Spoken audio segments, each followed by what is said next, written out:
छोटे stop losses के साथ काम नहीं करना चाहिए क्योंकि ये बार बार हिट हो सकते हैं। लेकिन मैं आज छोटे स्टॉप लॉसेस के साथ ही ट्रेड लेता हूं और ये मेरे लिए बेस्ट काम करते हैं। लेकिन डे वन से ऐसा नहीं था। पहले मैं बड़े स्टॉप लॉसेस के साथ काम करता था, ज्यादा रिस्क उठाना पड़ता था। फिर मैंने अपनी ट्रेड स्टडी करी और मेरे को पता चला कि छोटे स्टॉप्स के साथ भी काम करना पॉसिबल है। तो ये स्टडी तभी पॉसिबल हो पाई क्योंकि मैं अपना जर्नल मेंटेन कर रहा था, उसमें सारी इंफॉर्मेशन फिल करता था और उस डेटा को कलेक्ट करके मैंने रियलाइज करा कि छोटे स्टॉप लॉसेस के साथ काम करना पॉसिबल है। तो आज की वीडियो में मैं आपको ट्रेडिंग जर्नल कैसे मेंटेन करते हैं, उसमें क्या क्या इंफॉर्मेशन आपको डालनी है, उससे क्या क्या इंफॉर्मेशन आपको मिल जाएगी और आप कैसे आज एआई टूल्स की मदद से इम्प्रोवाइज करके अपने ट्रेडिंग सिस्टम को और बेटर कर सकते हैं। तो चलिए स्क्रीन पे चलते हैं। ये मेरा एक ट्रेडिंग जर्नल का एक सैंपल डेटा, ये टेम्पलेट है जो जिसमें मैंने कुछ सैंपल डेटा ऐड किया है।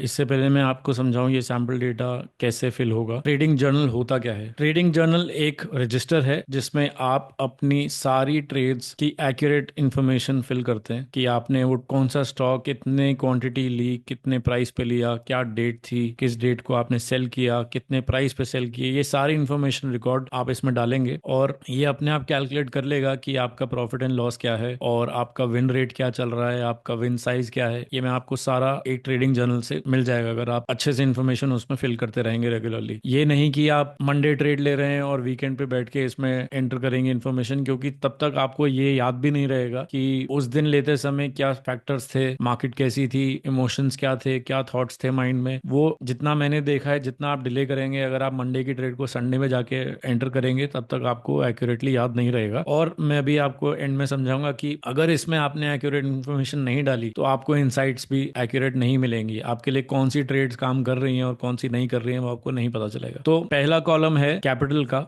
आपके पास कितनी कैपिटल है अकाउंट में, और ये दो कॉलम में कमीशन है इंट्राडे और डिलीवरी की। आपकी अगर इससे ज्यादा है या कम है वो अकॉर्डिंगली आप चेंज कर सकते हैं। उसके बाद इस कॉलम में ऑटोमेटिकली यही कैपिटल आ रही है और यहाँ कैपिटल प्लस माइनस लिखा है। ये कॉलम है अगर आप कभी कोई कैपिटल ऐड करते हैं या विड्रॉ करते हैं, आपको वो अमाउंट यहाँ पे लिखना है। तो मान लीजिए मैंने 50,000 ऐड करे तो ये 1050 हो जाएगा और उसके बाद जितनी भी ट्रेड आप लेंगे वो 1050 के अकॉर्डिंग आपको दिखाएगा कि रिटर्न क्या आया है या लॉस कितना हुआ है। और सिमिलरली अगर आप कभी विड्रॉ करते हैं तो आपको बस वो अमाउंट लिखना है -25,000 और वो एडजस्ट कर लेगा। तो ये कॉलम इसलिए बनाए गए हैं। उसके बाद इस कॉलम में एल या एस आएगा। एल का मतलब है अगर आपने खरीदा है, लॉन्ग किया है, उसका कोड है एल। अगर आपने शॉर्ट किया है तो उसका कोड है एस। और इस कॉलम में डी या आई, डी का मतलब है डिलीवरी ट्रेड और आई का मतलब है इंट्राडे ट्रेड। अब वो अलग अलग क्यों है? क्योंकि कई ब्रोकर्स के पास डिलीवरी ब्रोकरेज अलग होती है और इंट्राडे अलग होती है और इसलिए उसकी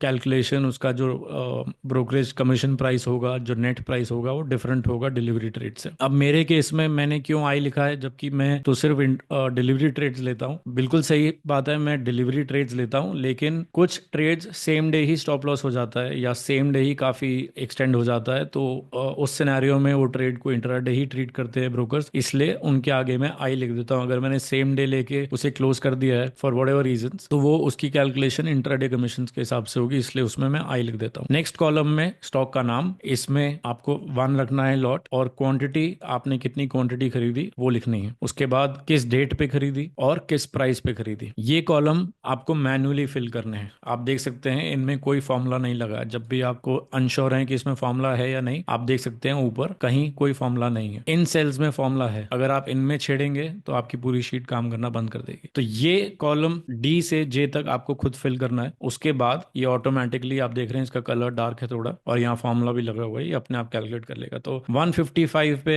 एक सैंपल डेटा है, ग्रो लिया 1 मई 26 को, और ऑटोमेटिकली उसने कमीशन के अकॉर्डिंग नेट प्राइस कैलकुलेट कर लिया। और ये है नेट वैल्यू, आपने कितने आउट ऑफ 10 lakhs कितने इन्वेस्ट करे हैं स्टॉक में, 77,500। उसके बाद आपको इस कॉलम में, क्यू कॉलम में, इनिशियल स्टॉप लॉस, आपने जब लिया था ये ट्रेड तो कितने स्टॉप लॉस के साथ लिया था। 155 पे एंट्री है और 152 का स्टॉप है, वो आपको मेंशन करना है। एक मैं आपके सामने फिल करके दिखा देता हूं। मान लीजिए मैंने सेम कैपिटल पे एक और ट्रेड ली अब मेरे को मैंने 2200 पे ली 6 अगस्त को 500 शेयर्स, ऑटोमेटिकली उसने नेट प्राइस और नेट वैल्यू कैलकुलेट कर लिया। अब जब मैंने 2200 पे ली तो मेरा स्टॉप लॉस था 2150। अगेन ये सैंपल डेटा है तो मैंने यहाँ 2150 लिख लिया। अब ये दो कॉलम मेरे को अभी सेल डेट नहीं पता है क्योंकि मैंने आज ही ट्रेड ली है, तो मुझे नहीं पता मैं कब सेल करूंगा, और मुझे ये भी नहीं पता किस प्राइस पे सेल होगी। तो ये दोनों कॉलम को कैसे फिल करना है, इसके आगे मैं लिख दूंगा ओपन, ताकि मुझे पता रहे ये ट्रेड मेरी ओपन है। और फिलहाल के लिए इस कॉलम में भी मैं 2150 लिखूंगा। क्यों? क्योंकि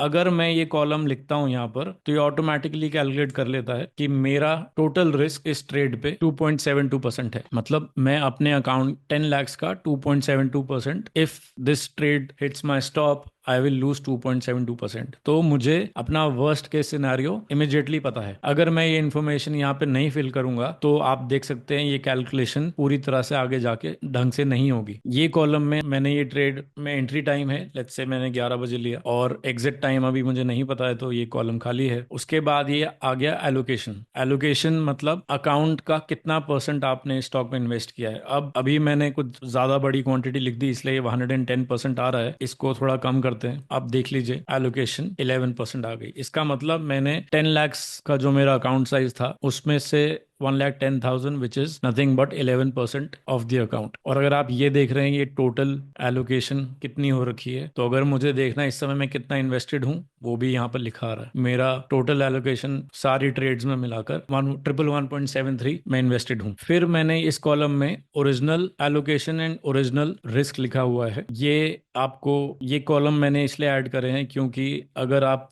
ध्यान दें कुछ ट्रेड्स को मैंने सेम डे लिया, जैसे ये ट्रेड है ग्रो की, सेम प्राइस पे सेम डे लिया है, लेकिन इसको मैं ऐसा कई बार होता है आप स्टॉक लेते हैं, मान लीजिए 1000 शेयर लिए, लेकिन आप उसको सेल अलग अलग प्राइस पे अलग अलग दिन पे कर रहे हैं। एक दिन में आपने 500 बेचे और दूसरे दिन आपने 500 फिर बेचे, तो ये एक ही ट्रेड थी जो दो अलग अलग दिन सेल हुई है। इसीलिए अगर मैं ये कॉलम नहीं लिखूंगा, ओरिजिनल रिकॉर्ड नहीं करूंगा, तो डेटा मुझे बोल रहा है कि मैंने दो ट्रेड्स लिए हैं 7.8 एलोकेशन से, विच इज नॉट ट्रू। मैंने इकट्ठे 15% एलोकेट किया था और ये दो ट्रेड नहीं है, ये एक ट्रेड है। अगर मैं अलग से नहीं लिखूंगा तो ये इसका एवरेज निकाल लेगा 15.9, which is not correct, and number of trades is 7, which is not correct. इसीलिए मैं लेते समय एक ओरिजिनल लिख लेता हूं, ताकि अगर उसको पार्ट्स में भी सेल कर रहा हूं तो वो उसको बार बार काउंट ना करे और एवरेज ना खराब हो। अब देख लीजिए, अब एवरेज आ रही है 18.6, which means I allocated more. I did not allocate 7.8, I allocated 15.5। इसीलिए ये कॉलम से मुझे नंबर ऑफ ट्रेड्स और ओरिजिनल एलोकेशन और original risk is nothing but total of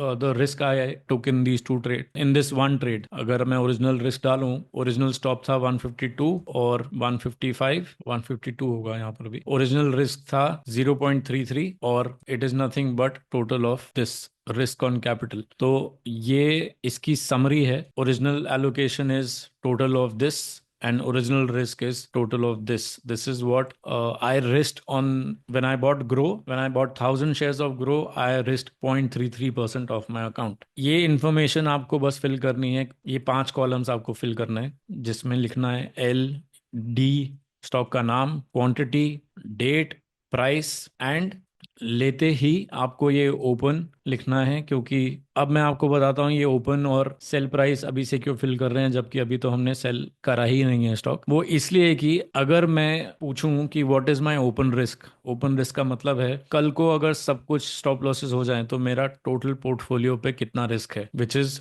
total of this column. It is 2.57%, -2.57%। इतना अभी अकाउंट रिस्क पे है अगर सब कुछ कल स्टॉप लॉस हो जाए। लेकिन मान लीजिए ये वाली ट्रेड 2200 पे ली थी और 2150 मेरा इनिशियल स्टॉप था। अब अगर ये कल थोड़े दिन बाद स्टॉक 3000 हो गया तो मेरा स्टॉप लॉस भी बढ़ेगा 2150 से। लेट्स से ये स्टॉप लॉस हो गया 2600, लेकिन मैंने अभी ट्रेड क्लोज नहीं करी है इसलिए मैं ओपन ही लिख रहा हूँ। मैं ट्रेल कर रहा हूँ, 2600 हो गया स्टॉप। अब देख लीजिए, क्योंकि मैंने डिसाइड कर लिया है कि ये मेरा स्टॉप लॉस है, रिवाइज स्टॉप लॉस, ये फिगर अपडेट करते ही यहाँ भी चेंज आया। अब मेरा ओपन रिस्क -2.45 नहीं है, अब मेरा रिस्क 0.32 ही है। इसीलिए अगर मैं ये नहीं लिखता हूं, आप देखिए वो चेंज नहीं आया वहां पर। इसलिए ये कॉलम को भी भरना है और यहाँ आपको वो प्राइस लिखना है जिस पे आप ट्रेल कर रहे हैं और अपना स्टॉप लॉस पे कहाँ एग्जिट करेंगे वो प्राइस लिखना है। इनिशियल इसलिए लिखा गया है ताकि आपको याद रहे जब ओरिजिनली स्टॉप लॉस क्या था, और यहाँ वो प्राइस लिख रहा हूँ जो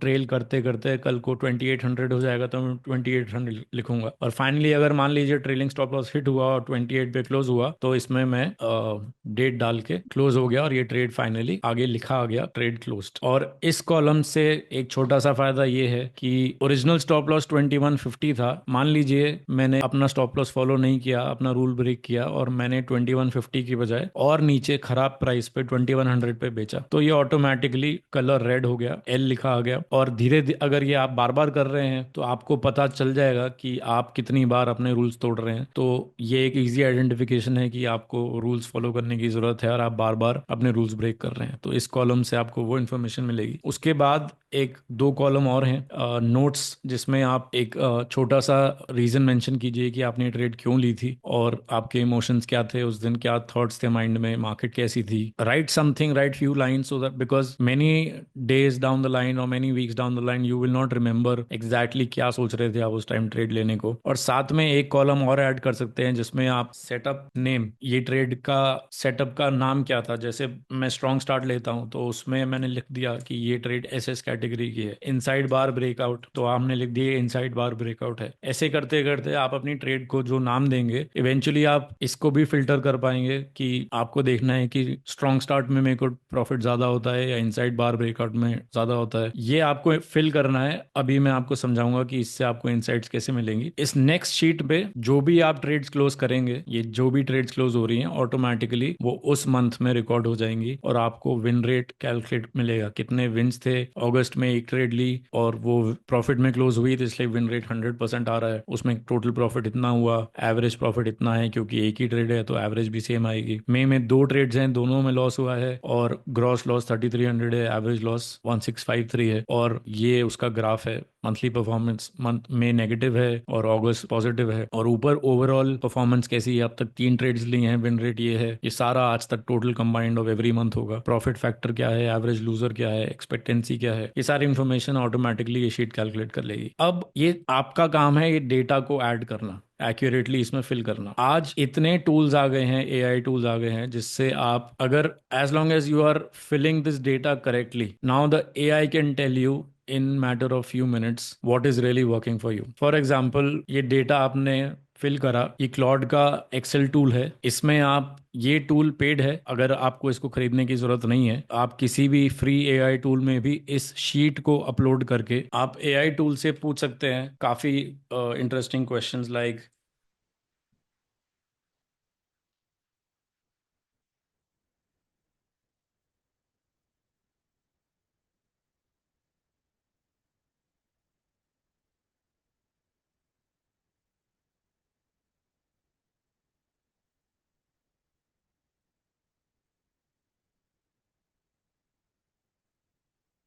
ये ऐसे क्वेश्चंस आप पूछेंगे। और अगर आपने डेटा कलेक्ट कर लिया है, आपके पास 100 200 300 ट्रेड्स का डेटा है, तो आपको इनसाइट्स मिल जाएंगी कि क्या आपके लिए काम कर रहा है। इसलिए पहले साल बहुत ज़रूरी है कि आप अपना जर्नल एक्यूरेटली मेंटेन करें और उस डेटा को फिर आप एआई टूल से यूज़ करके इनसाइट्स ले सकते हैं और आपको वो बता सकता है कि आपके लिए कौन सी ट्रेड्स चल रही हैं। आप ये भी पूछ सकते हैं कि कितने बजे मेरे को ट्रेड्स प्रॉफिटेबल होती हैं, कौन से टाइम जोन वाली ट्रेड्स मेरे लिए बिल्कुल नहीं चलती हैं, क्या मॉर्निंग ट्रेड्स में ज़्यादा अच्छा सक्सेस मुझे मिलती है, कितनी एलोकेशन मुझे करनी चाहिए, कौन से एनवायरनमेंट में मेरे को ट्रेड्स अच्छी चलती है। अगर आप अपनी ट्रेड्स मार्केट की परफॉर्मेंस से मैच करा के क्वेश्चंस पूछेंगे तो वो भी आपको इनसाइट्स मिल सकती हैं। आपको अगेन अगेन आपके पास अगर क्लाउड नहीं है तो ये फ्री एआई टूल से भी पॉसिबल है। अपनी शीट को उसमें अपलोड कीजिए और you can ask all these questions and within few minutes you will get good insights on how to really improve your trading system. Thank you.